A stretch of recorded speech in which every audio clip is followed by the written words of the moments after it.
again. So I would like to talk now about the third component of the novel, which is quite important. We have already discussed matters concerning the plot, the importance of plot for the novel, also the importance of character. Characters are even more important than plot. We have seen the various types of novels and how they deal with characterization and plot. Now I would like to move on to the third component, which is that of setting. Setting meaning the environment in which the story takes place. Successful plot construction and convincing character creation and development depend, both of them, on the environment. Meaning, you cannot create characters, you cannot build a plot or construct a plot in the void. There is always a need for setting, for geographic and temporal setting. The makeup and behavior of fictional characters depend on their environment quite as much as on the personal dynamic with which their author endows them. So you cannot have characters outside of the environment, like having fish outside water. Indeed, in Émile Zola, environment is of overriding importance. Since he believed setting determined character. Émile Zola is a French novelist, and he wrote novels in which he depicted characters in coal mining areas in the north of France. The same thing as for D.H. Lawrence in English, in the English novel, in English literature. D.H. Lawrence is from the north of England, the area where there are collieries, and his father was a coal miner, and his mother was of aristocratic origin, and she was attracted to her physical husband, and this was illustrated in his novel Sons and Lovers. So Émile Zola believes that because these people were born in a mining area, poor hand labor kind of work, so that will determine necessarily their character and their personalities. This is Émile Zola, and this is the cover page of his novel Germinal. As you can see in the background, there is a colliery or a coal mine, a coal pit where sale gueule, the miners go underground, hundreds or thousands of meters below the ground to fetch coal, and of course a lot of suffering. People used to work 8 hours, 10 hours a day in those coal mines for very poor pay, and there was child labor as well.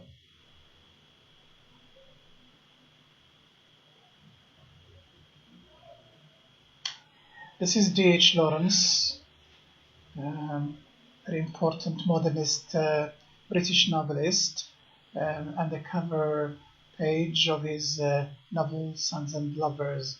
He wrote other novels as well, Women in Love, The Rainbow, The Lady Chatterley's Lover, a novella called The Fox. His novels are to be recommended for anyone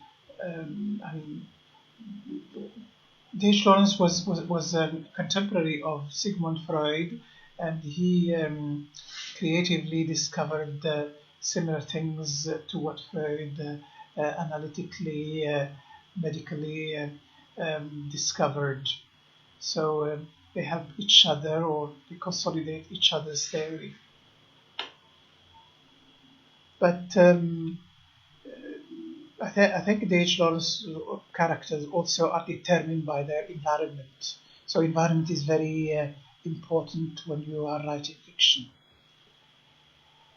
The environment is a determiner. The entire action of a novel is frequently determined by the locale in which it is set. The same thing applies to, I would say, to Joseph Conrad's novels about the sea, about the East Indies. It is the sea environment, is the job of a seaman, which affects the behavior of many of the of his characters, including Lord Jim.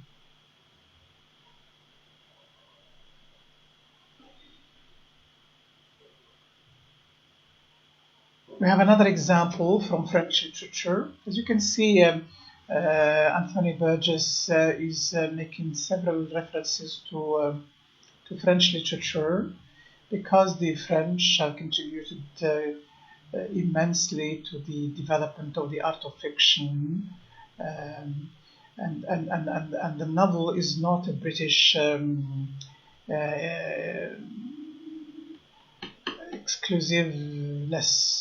exclusivity. The novel is a European phenomenon, which has become an international phenomenon. So there are the contributions of many nations to this literary form. So Gustave Flaubert is the writer, the French writer who wrote a novel, a very influential, notorious novel called Madame Bovary. Notorious because there were some trials about it when it appeared. It was accused of breaking certain social norms. It appeared in 1857, and this novel could hardly have been placed in Paris, because the tragic life and death of the heroine have a great deal to do with the circumscriptions of her provincial milieu.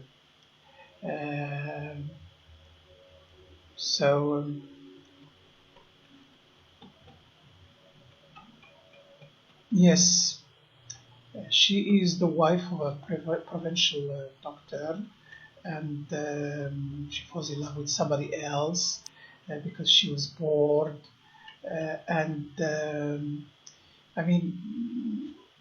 Only the boredom of the province could have led to what the story reached. And if it had been set elsewhere, it wouldn't have had that conclusion. So the environment in which Madame Bovary lived affected her behavior and behavior of the people around her. Only in the province could such things have happened. Probability grows even more.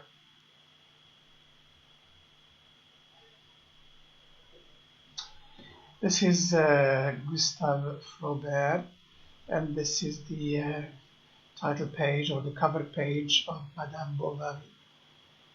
The same edition that I studied when I was a student like you.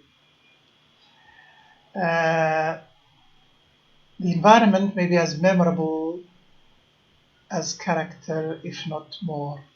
Yes, the setting captivates the reader very, very much. I still remember much of the settings of the novels that I read, because that's a major contributor to the verisimilitude of the novel, and therefore it can be very much memorable. It sometimes happens that the main locale of a novel assumes an importance in the reader's imagination comparable to that of the characters, yet somehow separable from them. I will never forget some scenes of, I don't know, of Margaret Mitchell's Gone with the Wind, for example, or The Great Gatsby. I mean, Eckelberg's, Dr. Eckelberg's advertisement of the eyeglasses, for example. Some settings are unforgettable. The same thing about Lord Jim moments before the tempest struck the ship, the Patna, and so on and so forth. So the same thing about Wuthering Heights. I mean, there are passages in Wuthering Heights which are unforgettable because they are so vivid, and they remind you of settings in which you have been, you yourself have been.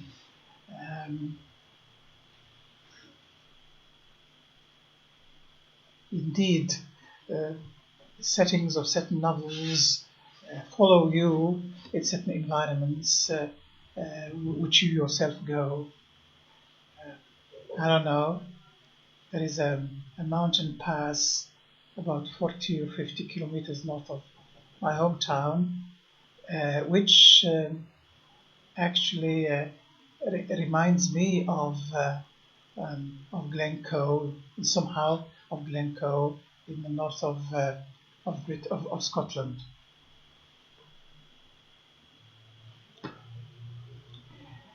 The examples of Hardy and Sir Walter Scott, talking about Scotland, Sir Walter Scott, who has written his Waverley novels, including Ivanhoe, which are very memorable because of the settings, of the Scottish settings.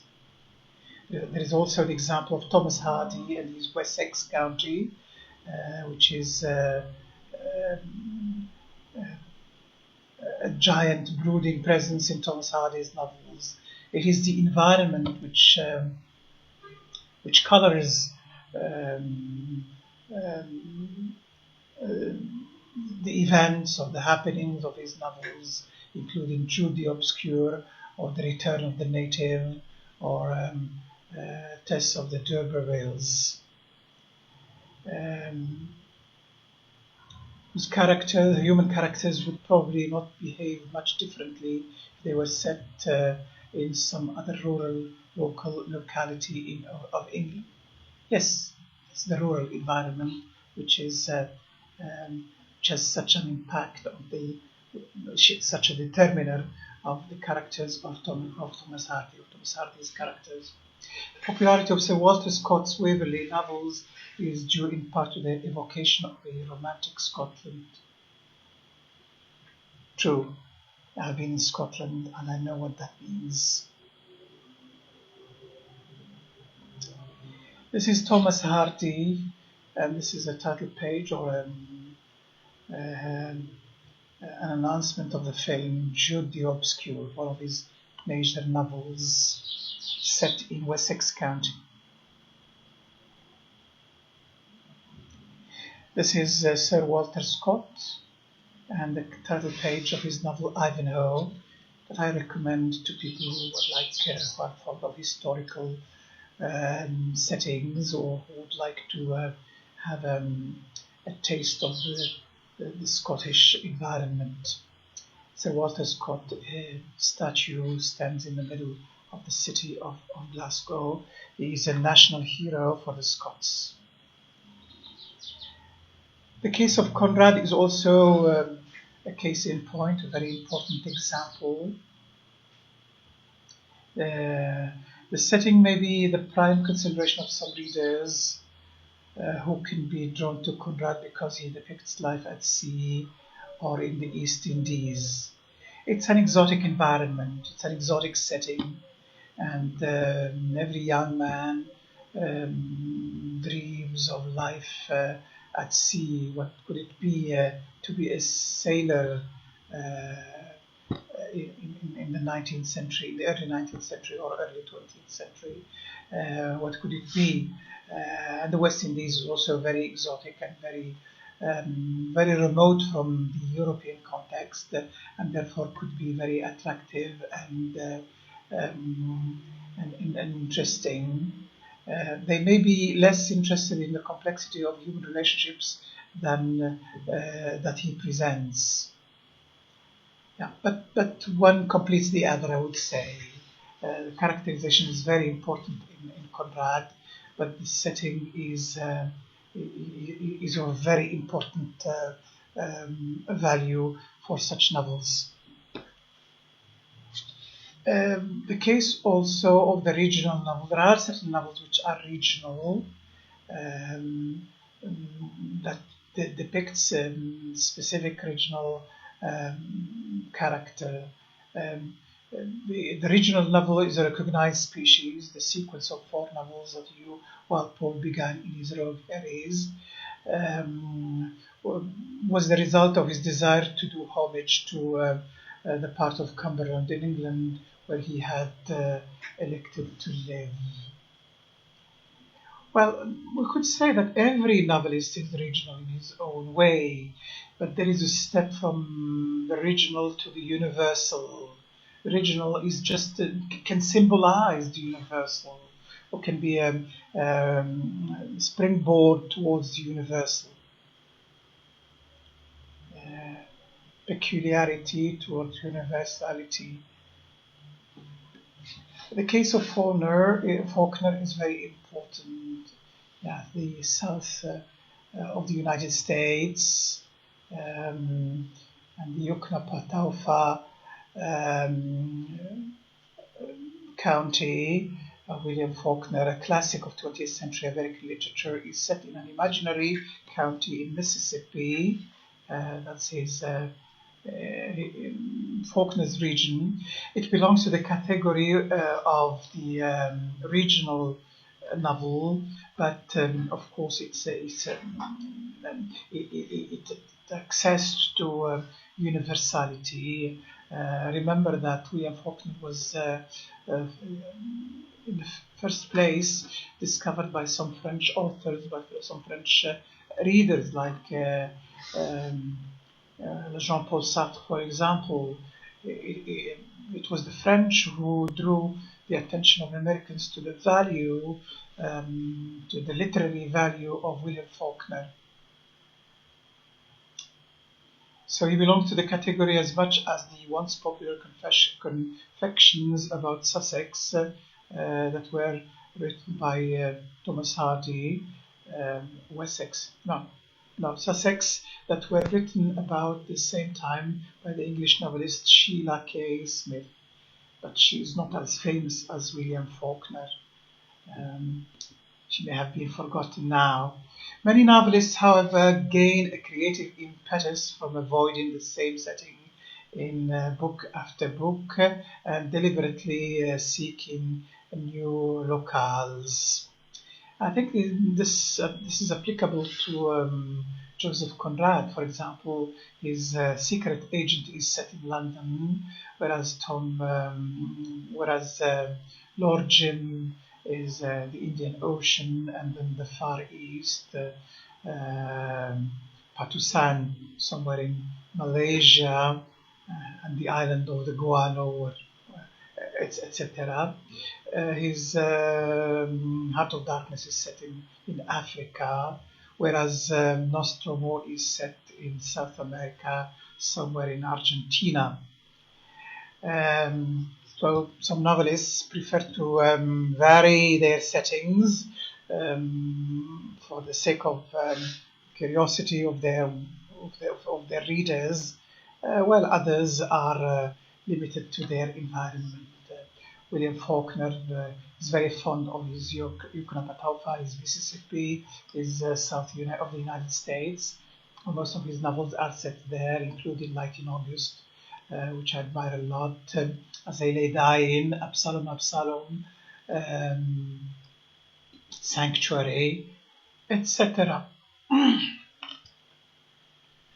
This is William Faulkner. is a picture of him. Yeah, one of the objects of my admiration, one of the best novelists in my opinion. And this is the cover page of his Light in August. Some novelists need to visit a new setting to write a new novel, as we said a while ago. For example, Graham Greene, who is British, he needed to visit a fresh scene in order to write a fresh novel. In other words, a novel, a new setting could be inspiring for a novelist. It can give you inspiration. When you go to a place, it can give you ideas about the kind of novel you could write. It can inspire you. His ability to encapsulate the essence of an exotic setting in a single book is exemplified in The Heart of the Matter, which is his masterpiece, actually, written in published in 1948. His contemporary Evelyn Waugh stated that the West Africa of that book replaced the true remembered West Africa of his own experience. Right. This is Graham Greene,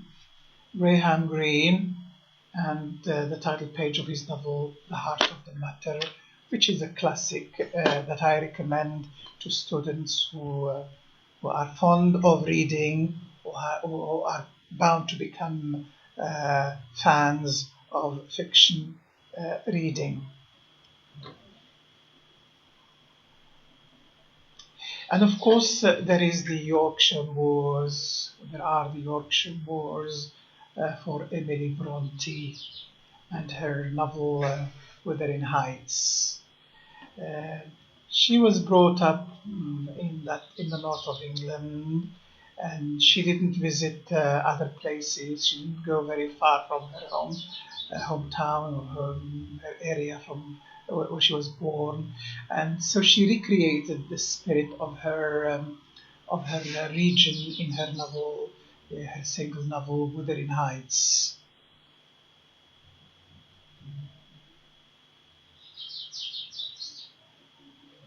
She published her novel in 1847.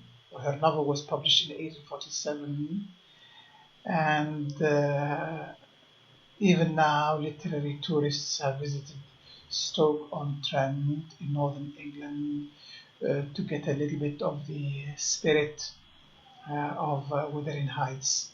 I would if I could. Because that village comprises the 5 towns of Arnold Bennett's novels in the early 20th century, and also the Wuthering Heights region, the Moors. The Moors has nothing to do with Moroccans. The marshlands or the kind of vegetation that you can find in that area, which is windswept.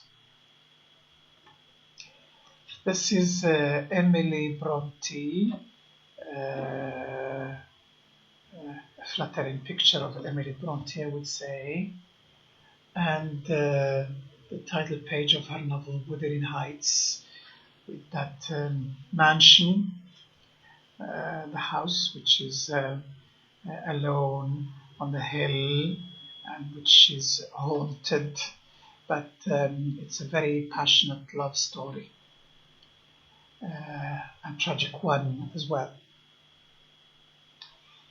John Steinbeck's Monterey in California is also a good example, and of course James Joyce's Dublin. Others go to Monterey, other literary tourists go to Monterey, California, to get a feel of John Steinbeck's novels in the expectation of experiencing a frisson added to the locality by an act of creative imagination. James Joyce was born in Dublin and brought up in Dublin. He went to Trinity College there, and he wrote everything about that city. It is the setting of all his creative art, of all his novels.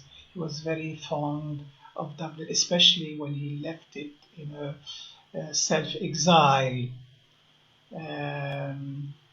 James, who remained inexhaustibly stimulated by Dublin. He loved his city. He hated it and loved it at the same time. It's an ambivalent relationship with his hometown. And he has exalted it, that city, in a manner that even the guidebooks recognize. And it was said somewhere that he reproduced his own hometown, Dublin, in a way that even if it were destroyed by an earthquake, people could reconstruct it from his Ulysses, which is true. All the streets, all the bridges, all the monuments, or everything, the Dublin of 1904 is reproduced in details in Ulysses. This is a picture of John Steinbeck and his a cover page of his novel The Grapes of Wrath, written about the aftermath of the crisis that struck the United States in 1929. And it is a masterpiece which deserves again to be read. I've already mentioned James Joyce and his Ulysses. No need to make a second picture, and the second picture of the title page of Ulysses. So the setting can sometimes be entirely imaginary. Not all settings are realistic. I mean, a novelist can create an imaginary setting. It's not always drawn from real life locale. The literary artist sometimes prides himself on his ability to create totality of his fiction, the setting as well as the characters and their actions. Of course, we can include in this category the science fiction. C. Clarke, for example, is a case in point, or Isaac Asimov can be included. The setting as well as the characters and their actions. In the Russian expatriate Vladimir Nabokov's Ada, the author of Lolita, is a case in point, 1969. There is an entirely new space, time continuum, and the English scholar J.R. Tolkien does the same in his Lord of the Rings, created an alternative world that appeals greatly to many who are dissatisfied with the existing one. This is Vladimir Nabokov. I like his Lolita. I've seen the film, I've read the book. I read it when I was young. I read it in Arabic, actually. Many of the English masterpieces or Russian masterpieces I read in Arabic when I was in high school. So this is the title page of Vladimir Nabokov's Ada. And this is Tolkien and his Lord of the Rings.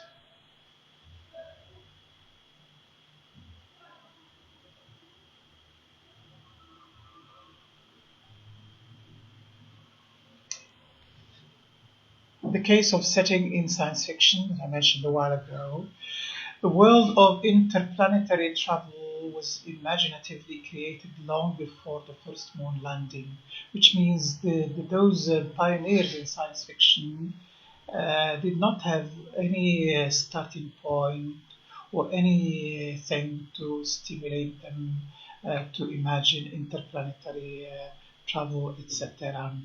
So H.G. Wells, for example, the pioneer in his time machine, imagined everything, and I think his time machine is captivating, is captivating the imagination, is ensorceling actually. Aldous Huxley as well, his Brave New World, which was published in 1932. So the settings of their novels, these two novelists, are still recognized in an age that those authors did not live to see. Yes, space exploration. And I have in mind a film that I've seen recently with the students of an association called Anwar. The film is entitled The Hidden Figures, about an expedition to Mars. The composition of plays can be a magical fictional gift. Yes, for some people. This is H.G. Wells, and this is the cover page of his Time Machine. This is Aldous Huxley, and the cover page of his Brave New World.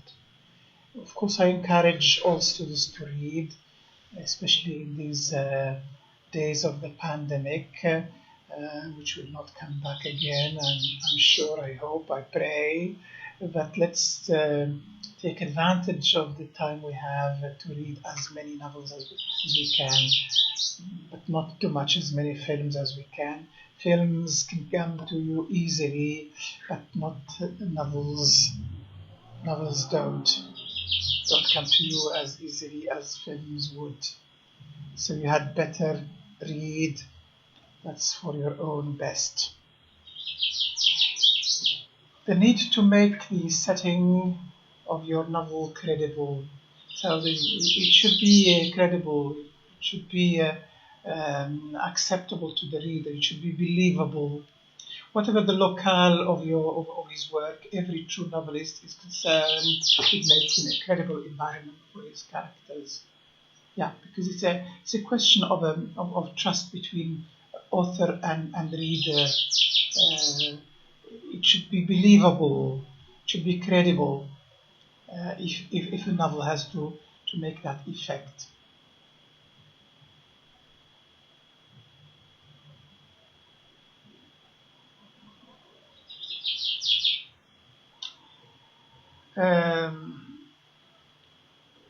This really means a close attention to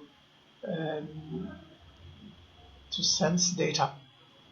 The immediacies of food and drink and color, far more than abstraction like nature and city. The London of Charles Dickens is as much incarnated in the smell of wood in lawyers' chambers as is the skyline and vistas of the streets. Yes, I just remembered the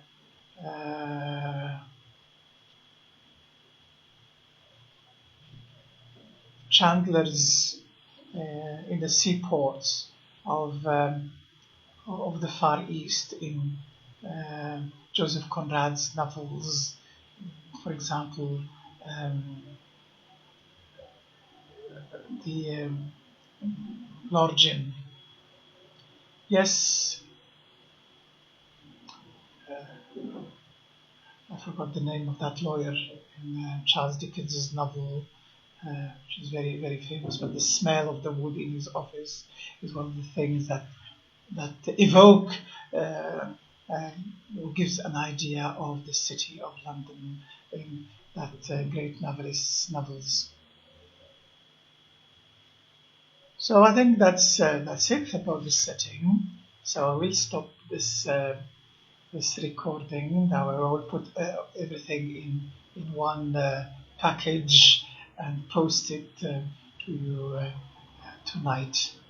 Thank you for your attention once again.